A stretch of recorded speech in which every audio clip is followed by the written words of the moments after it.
दोस्तों, जन्माष्टमी पर अगर आपने यह उपाय कर लिया तो मैं ईश्वर की सौगंध खाता हूं, आपके घर से गरीबी दूर भाग जाएगी, आप रातों रात माला माल हो जाएंगे।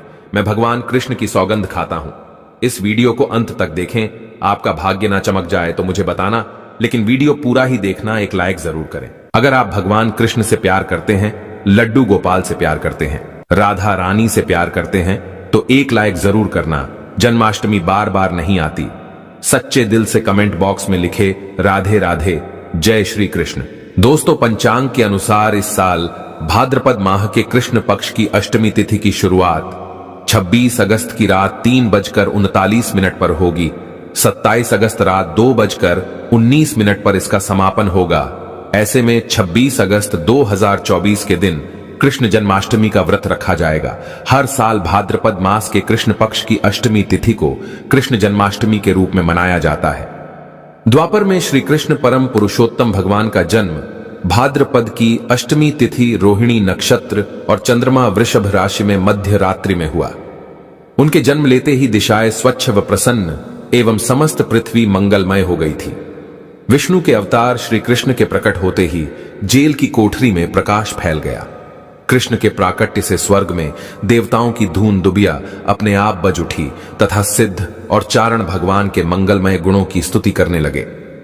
दोस्तों, जन्माष्टमी व्रत का महत्व। शास्त्रों में जन्माष्टमी के व्रत को 1000 एकादशी व्रत के समान माना गया है। 100 बार गंगा स्नान करने का जो पुण्य मिलता है, मात्र जन्माष्टमी का व्रत करने से प्राप्त हो जाता है। जाप का अनंत गुना फल देने वाला जन्माष्टमी के दिन ध्यान, जाप और रात्रि जागरण का विशेष महत्व है। इसलिए जन्माष्टमी की रात में जागरण करके भगवान के भजन कीर्तन करने चाहिए। भविष्य पुराण में इस व्रत के संदर्भ में उल्लेख है कि जिस घर में यह देव का व्रत किया जाता है, वहां अकाल मृत्यु, गर्भपात, किसी भी मां के बच्चे गर्भ में नहीं मरते, गर्भ ठहरता है। वैधव्य, दुर्भाग्य तथा कलह नहीं होती। जो एक बार भी इस व्रत को करता है, उसे श्री कृष्ण का आशीर्वाद प्राप्त होता है। वो प्राणी संसार के सभी सुखों को भोगकर विष्णु लोक में निवास करता है। जन्माष्टमी पूजन विधि। हिंदू धर्म में भगवान श्री कृष्ण की पूजा सभी संकटों से निकालकर सुख, समृद्धि और सौभाग्य का वरदान देने वाली मानी गई है। जन्माष्टमी के दिन प्रातः जल्दी उठकर स्नान आदि से निवृत्त होकर स्वच्छ वस्त्र धारण करें। इसके बाद पूर्व या उत्तर की ओर मुख करके व्रत का संकल्प लें। अगर नॉर्थ ईस्ट में भगवान कृष्ण को लगाया जाए तो आप अपने जीवन में धर्म युद्ध में खड़े हैं, कर्म क्षेत्र में खड़े हैं, तो वहां आपकी जीत सुनिश्चित है और आपकी जितनी भी परेशानियां हैं उन्हें कान्हा दूर कर देते हैं। माता देवकी और भगवान श्री कृष्ण की मूर्ति या चित्र पालने में स्थापित करें। पूजन में देवकी वासुदेव, बलदेव, नंद, यशोदा आदि देवताओं के नाम जपें। रात्रि में 12 बजे के बाद श्री कृष्ण का जन्मोत्सव मनाएं। दोस्तों, जन्माष्टमी पर कान्हा को पीले चंदन या फिर केसर का तिलक जरूर लगाएं। साथ ही साथ उन्हें मोर का मुकुट और बांसुरी जरूर अर्पित करें। लड्डू गोपाल को पंचामृत से अभिषेक कराकर भगवान को नए वस्त्र अर्पित करें एवं झूला झुलाएं। तुलसी डालकर माखन, मिश्री व धनिये की पंजीरी का भोग लगाएं। तत्पश्चात आरती करके प्रसाद को वितरित करें। दोस्तों, कृष्ण जन्माष्टमी कब है? पंचांग के अनुसार इस साल भाद्रपद माह के कृष्ण पक्ष की अष्टमी तिथि की शुरुआत 26 अगस्त की रात 3:39 पर होगी। 27 अगस्त रात 2:19 पर इसका समापन होगा। ऐसे में 26 अगस्त 2024 के दिन कृष्ण जन्माष्टमी का व्रत रखा जाएगा। कृष्ण जन्माष्टमी की पूजा मध्य रात्रि की जाती है, इसलिए इस साल भगवान श्री कृष्ण का जन्मोत्सव 26 अगस्त 2024 सोमवार को मनाया जाएगा। दोस्तों, चलिए जानते हैं जन्माष्टमी पर श्री कृष्ण की जन्म कथा। दोस्तों, जन्माष्टमी की यह कथा चुपके से भी सुनने से समस्त तकलीफें, बीमारियां सब समाप्त हो जाती हैं। पितृदोष, मंगल दोष, काल सर्प दोष, शनि दोष तुरंत ठीक हो जाते हैं। आइए सुनते हैं जन्माष्टमी की कथा। दोस्तों, पौराणिक कथाओं के अनुसार भाद्रपद माह कृष्ण पक्ष की अष्टमी तिथि को भगवान कृष्ण ने माता देवकी की 8वीं संतान के रूप में जन्म लिया था। कृष्ण जी का जन्म मथुरा में कंस के कारागार में हुआ था। माता देवकी राजा कंस की बहन थी। कंस को सत्ता का लालच था। उसने अपने पिता राजा उग्रसेन की राजगद्दी छीनकर उन्हें जेल में बंद कर दिया था। और स्वयं को मथुरा का राजा घोषित कर दिया था। राजा कंस अपनी बहन देवकी से बहुत प्रेम करते थे। उन्होंने अपनी बहन का विवाह वासुदेव से कराया था, लेकिन जब वह मां देवकी को विदा कर रहा था, तभी एक आकाशवाणी हुई कि देवकी का 8वां पुत्र कंस की मौत का कारण बनेगा। यह सुनकर कंस डर गया। उसने तुरंत अपनी बहन और उनके पति वासुदेव को जेल में बंद कर दिया। उनके आसपास सैनिकों की खड़ी पहरेदारी लगा दी। कंस अपनी मौत के डर से देवकी और वासुदेव के साथ संतानों को मार चुका था। कृष्ण जी का जन्म इसके बाद भाद्रपद महाकृष्ण पक्ष की अष्टमी तिथि को रोहिणी नक्षत्र अंधेरी रात में भगवान कृष्ण ने देवकी की 8वीं संतान के रूप में जन्म लिया। श्री कृष्ण के जन्म लेते ही कोठरी प्रकाशमय हो गई। आकाशवाणी हुई कि विष्णु जी ने कृष्ण जी के अवतार में देवकी के कोख में जन्म लिया है। उन्हें गोकुल में बाबा नंद के पास छोड़ आए और उनके घर एक कन्या जन्मी है। उसे मथुरा लाकर कंस को सौंप दे। कान्हा चले गोकुल धाम। आकाशवाणी सुनते ही वासुदेव के हाथों की हथकड़ी खुल गई। सभी पहरेदार सोने लगे। कान्हा को एक टोकरी में बाल गोपाल को रखकर सिर पर रख लिया और गोकुल की ओर चल पड़े। कान्हा को गोकुल धाम ले जाने में वासुदेव को कई मुसीबतों का सामना करना पड़ा। यमुना नदी कृष्ण जी के चरणों को स्पर्श करने के लिए उफान पर आ गई, लेकिन चरण स्पर्श के बाद वो फिर से शांत पड़ गई। वो कान्हा को बाबा नंद के पास छोड़ आए और गोकुल से कन्या को लेकर वापस लौट आए। जेल अपने आप बंद हो गया और उनके हाथों में हथकड़ियां लग गई। कन्या के रोने की आवाज सुनते ही सभी पहरेदार उठ गए। कंस बंदी गृह आया। वो कन्या को देवकी और वासुदेव की 8वीं कन्या समझ उसे मारने चला, लेकिन वो आकाश में उड़ गई और फिर से आकाशवाणी हुई कि कंस को मारने वाला अब इस दुनिया में पैदा हो चुका है। बाबा नंद और उनकी पत्नी मां यशोदा ने कृष्ण जी का पालन पोषण किया। राजा कंस ने कृष्ण जी का पता लगाकर उन्हें मारने की खूब कोशिश की, लेकिन कंस की सारी कोशिशों विफल हुई और कृष्ण जी को कोई मार नहीं सका। अंत में श्री कृष्ण ने कंस का वध किया। राजा उग्रसेन को फिर मथुरा की राजगद्दी सौंप दी। इस तरह से जन्माष्टमी की व्रत कथा पूरी हुई। दोस्तों, आगे बढ़ने से पहले कमेंट बॉक्स में अपनी राशि भी डाल दीजिएगा। यदि हमारे पास कोई उपाय होगा तो वो आकर हम आपके कमेंट के रिप्लाई में बता देंगे। दोस्तों, जन्माष्टमी पर भूलकर भी ना करें। ये गलतियां तुलसी को लेकर ना करें। ये गलती जन्माष्टमी के दिन भूलकर भी तुलसी की पत्तियां तोड़ने से बचना चाहिए। दरअसल शास्त्रों में कहा गया है कि कृष्ण भगवान विष्णु के अवतार हैं और उन्हें तुलसी अति प्रिय है। ऐसे में इस दिन तुलसी की पत्तियां नहीं तोड़नी चाहिए। जन्माष्टमी से पहले आप तुलसी तोड़कर रख लें। बिना तुलसी के जन्माष्टमी का पर्व अधूरा है। भगवान कृष्ण किसी भी ऐसे भोग को स्वीकार नहीं करते जिसमें तुलसी पत्र ना पड़ा हो। ऐसा भोग पाप के समान होता है, जहरीला माना जाता है। चावल खाना, ये बात तो सभी जानते हैं कि एकादशी के दिन चावल नहीं खाने चाहिए, लेकिन बहुत ही कम लोग जानते हैं कि जन्माष्टमी के दिन भी चावल को खाना वर्जित होता है। चाहे आप व्रत रखें या ना रखें, लेकिन जन्माष्टमी के दिन चावल खाना शुभ नहीं माना जाता। तामसिक भोजन जन्माष्टमी के दिन तामसिक भोजन वर्जित माना जाता है। ऐसे में इस दिन मांस, मदिरा, प्याज और लहसुन नहीं खाना चाहिए। इस दिन गलती से भी लहसुन प्याज का खाना कभी मत बनाना, क्योंकि राहु केतु के कारण ही लहसुन प्याज की उत्पत्ति हुई है और भगवान विष्णु और राहु केतु के बीच में भीषण शत्रुता होती है। अनादर करना।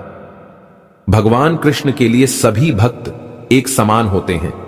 ऐसे में इस दिन किसी भी व्यक्ति का अनादर करने से बचना चाहिए। एक बार भगवान कृष्ण के भक्त ने एक व्यक्ति का अपमान कर दिया था। उसी क्षण भगवान कृष्ण ने अपने भक्त को श्राप दिया था, इसीलिए किसी का भी अपमान ना करें। गाय को सताना, गाय भगवान कृष्ण को बहुत ही प्रिय है, क्योंकि कृष्ण अवतार में उनका पालन पोषण एक ग्वाले के घर में हुआ था। ऐसे में जन्माष्टमी के दिन किसी भी गाय और बछड़े को भूलकर भी नहीं सताना चाहिए। भगवान कृष्ण गाय को सबसे प्रिय मानते हैं। गाय माता को सबसे ज्यादा प्यार करते हैं, इसीलिए गाय को इस दिन रोटी, फल वगैरह मिठाई अवश्य खिलाएं। जन्माष्टमी के दिन केवल सात्विक खाना खाएं। जन्माष्टमी व्रत में दूध और दही जरूरी है। व्रत के दौरान ताजे फलों के शेक, लस्सी, छाछ या दूध का मजा ले सकते हैं। नारियल पानी पी सकते हैं। जन्माष्टमी के दिन पेड़ों को काटना भी अशुभ माना जाता है। श्री कृष्ण हर चीज में बसते हैं और हर चीज उनमें बसती है, बल्कि हो सके तो इस दिन ज्यादा से ज्यादा पेड़ लगाने चाहिए। इससे घर और परिवार में सुख और शांति बनी रहती है। भगवान कृष्ण सदा पीपल के वृक्ष में रहते हैं। पीपल वृक्ष पर जन्माष्टमी पर जल अवश्य अर्पित करें। इससे वो प्रसन्न जल्दी होते हैं।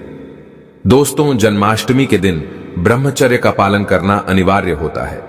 इस दिन पूरे पवित्र मन तन से भगवान की पूजा करनी चाहिए।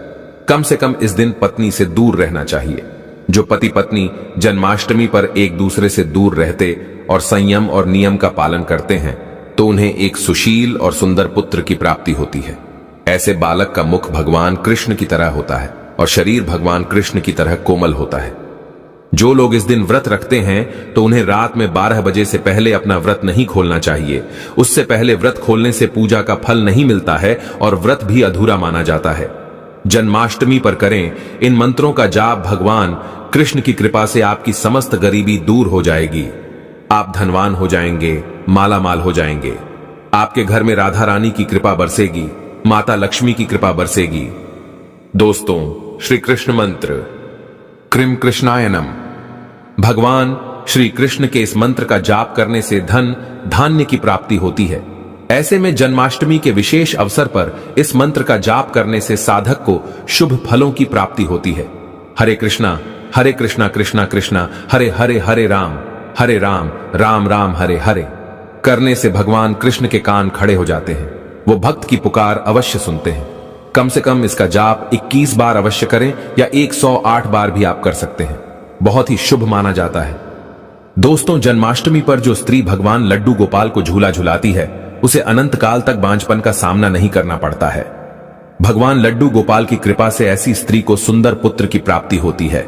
दोस्तों, जन्माष्टमी पर मोर पंख अवश्य लाएं और मंदिर में स्थापित करें। भगवान कृष्ण की बंसी जन्माष्टमी पर अवश्य लेकर आए। अगर आप व्रत रख रहे हैं तो भगवान लड्डू गोपाल के खिलौने आदि जरूर लेकर आना। इसे लाना मत भूलना और जन्माष्टमी पर कौड़ियां आप ला सकते हैं। भगवान कृष्ण की स्थापना कर सकते हैं। इस दिन गलती से भी किसी भी व्यक्ति को गिफ्ट के तौर पर भगवान कृष्ण को उपहार में कभी मत देना। इससे घर की लक्ष्मी रुष्ट हो सकती है। जन्माष्टमी पर सोने, चांदी, तांबा, पीतल की खरीदारी कर सकते हैं। शुभ माना जाता है जन्माष्टमी पर पालना अवश्य लेकर आना। इसमें लड्डू गोपाल जी झूला झूलेंगे। दोस्तों, जन्माष्टमी पर तुलसी माता के सामने भगवान कृष्ण के 4 नाम जैसे गोपाला, गोविंदा, देवकीनंदन और दामोदर पुकारे और साथ ही ओम नमो भगवते वासुदेवाय नम मंत्र का जाप करें। ऐसा करने से सभी समस्याएं दूर हो जाएंगी। माता तुलसी आपके घर को धन धान्य से भर देंगी। जन्माष्टमी के दिन भोग में मक्खन के साथ तुलसी दल जरूर डालें और वो भगवान कृष्ण को अर्पित करें। दोस्तों, जन्माष्टमी के शुभ अवसर पर करें नमक का विशेष उपाय। दोस्तों, मैं ईश्वर की सौगंध खाता हूं। नमक का यह उपाय करने से आपके समस्त पाप नष्ट हो जाएंगे, गरीबी दूर हो जाएगी, आपकी नौकरी लग जाएगी। संतान प्राप्त हेतु व्यापार चलाने के लिए भी यह उपाय जरूर करें। दोस्तों, हम भी नमक का यह उपाय जरूर करते हैं। मैं ईश्वर की सौगंध खाता हूं। अगर आपने यह उपाय कर लिया तो आपको करोड़पति होने से कोई नहीं रोक पाएगा। भगवान कृष्ण का विशेष आशीर्वाद मिलेगा। आइए जानते हैं नमक का विशेष उपाय। दोस्तों, उपाय है एक नमक का पैकेट, 50 ग्राम सूखी लाल मिर्च, 500 ग्राम चावल, 100 ग्राम उड़द की दाल, 250 ग्राम आटा और 11 रुपए की दक्षिणा तथा एक पानी की बोतल और 5 रुपए के काले तिल। बस इतनी सी सामग्री एक थैली में एकत्रित कर ले। दोस्तों, उसके बाद किसी भी गरीब, बुजुर्ग या गरीब महिला को चुपके से दान दे दे और पीछे मुड़कर ना देखे, घर को वापस चले आए। दोस्तों, आप यकीन मानो गुरु परंपरा से प्राप्त ये महाउपाय आपकी काया पलट कर रख देगा। दिन दुगनी रात चौगुनी आप तरक्की करेंगे। दोस्तों, ये उपाय हम भी जरूर करते हैं। महापुस्तक और शास्त्रों में लिखा महाउपाय आज हम आपको बता रहे हैं। यह उपाय जन्माष्टमी के दिन जरूर करें। मैं ईश्वर की सौगंध खाता हूं, आपका भाग्य उदय हो जाएगा। दोस्तों, यह उपाय मैं हर जन्माष्टमी के दिन जरूर करता हूं। आप भी यह मौका हाथों से मत जाने देना। सच्चे दिल से कमेंट बॉक्स में जरूर लिखें राधे राधे, जय श्री